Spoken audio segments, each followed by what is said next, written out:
Hello नमस्कार दोस्तों, स्वागत है आपका हमारे यूट्यूब चैनल पर कंप्लीट जीके ज्ञान 2.0 पर। आज हम आपके लिए प्राचीन भारत का इतिहास व प्रमुख राज्य व्यवस्थाओं से प्रश्न लेकर आए हैं, जो इम्पोर्टेंट प्रश्न हैं, परीक्षाओं में आए भी हुए हैं और आगामी परीक्षाओं में आएंगे। तो अगर आपने हमारा चैनल सब्सक्राइब नहीं किया है तो हमारे चैनल को सब्सक्राइब कीजिए और यहाँ बेल आइकन को प्रेस कीजिए। तो चलो चलते हैं मित्रों पहले प्रश्न की तरफ। प्रश्न नंबर फर्स्ट, मराठा साम्राज्य का द्वितीय संस्थापक किसे माना जाता है? तो मराठा साम्राज्य का द्वितीय संस्थापक माना जाता है बालाजी विश्वनाथ को माना जाता है। और इसका शासनकाल था 1713 से 1720। ठीक है मित्रों। प्रश्न नंबर 2, दिल्ली संधि या मुगल मराठा संधि किस किस के बीच हुई थी? तो ये हुई थी बालाजी विश्वनाथ एवं सैयद हुसैन अली के मध्य।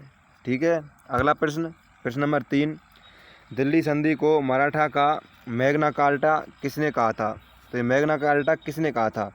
तो इसका आंसर हो जाएगा रिचर्ड टेम्पल। ठीक है मित्रों, कौन था? रिचर्ड टेम्पल ने कहा था। प्रश्न नंबर 4, दिल्ली संधि पर हस्ताक्षर करने वाला मुगल शासक कौन था? तो दिल्ली संधि पर हस्ताक्षर करने वाला मुगल शासक था रवि उद दारजात। कौन था? रवि उल दारजात। ठीक है मित्रों। प्रश्न नंबर 5, बाजीराव प्रथम का कार्यकाल कब से कब तक था? तो बाजीराव प्रथम का कार्यकाल 720 से 740 तक था। प्रश्न नंबर 6, पालखेड़ा का युद्ध कब व किसके मध्य हुआ था? तो ये पालखेड़ा का युद्ध हुआ था 7 मार्च 1728, बाजीराव वर्सेस निज़ाम। ठीक है। प्रश्न नंबर 6, पालखेड़ा का युद्ध कब व किसके मध्य हुआ था? तो ये हुआ था 7 मार्च 1728 में बाजीराव व निज़ाम के मध्य। ठीक है मित्रों, किसके मध्य हुआ था? 7 मार्च 1728 में बाजीराव व निज़ाम के मध्य। अगला प्रश्न, प्रश्न नंबर 7, किस युद्ध में गुजरात को मराठा साम्राज्य में मिला लिया गया था? तो ये डभोई के युद्ध में 1733 में मिला लिया गया था। ठीक है मित्रों, कौन से युद्ध में? डभोई के युद्ध में। प्रश्न नंबर 8, पानीपत का तीसरा युद्ध कब व किसके मध्य हुआ था? तो पानीपत का तृतीय युद्ध था, तो ये हुआ था 14 जनवरी 1761 में अहमद शाह अब्दाली और मराठाओं के मध्य। आप हमें कमेंट में बताइए पानीपत का द्वितीय युद्ध कब हुआ था। पहले को मैं बता देता हूँ आपके लिए,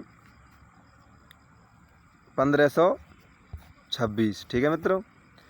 अगला प्रश्न, मालवा में सिंधिया वंश की स्थापना किसने की थी? तो मालवा में सिंधिया वंश की स्थापना राणोजी सिंधिया ने की थी। किसने की थी? राणोजी सिंधिया ने। प्रश्न नंबर 10, नागपुर में भोंसले वंश का संस्थापक किसने की थी? भोंसले वंश की स्थापना किसने की थी?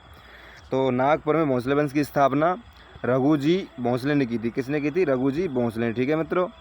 प्रश्न नंबर 11, आंग्ल मराठा का युद्ध कब हुआ था? तो आंग्ल मराठा का युद्ध हुआ था 18 मई 1775 में आरस के मैदान में हुआ था।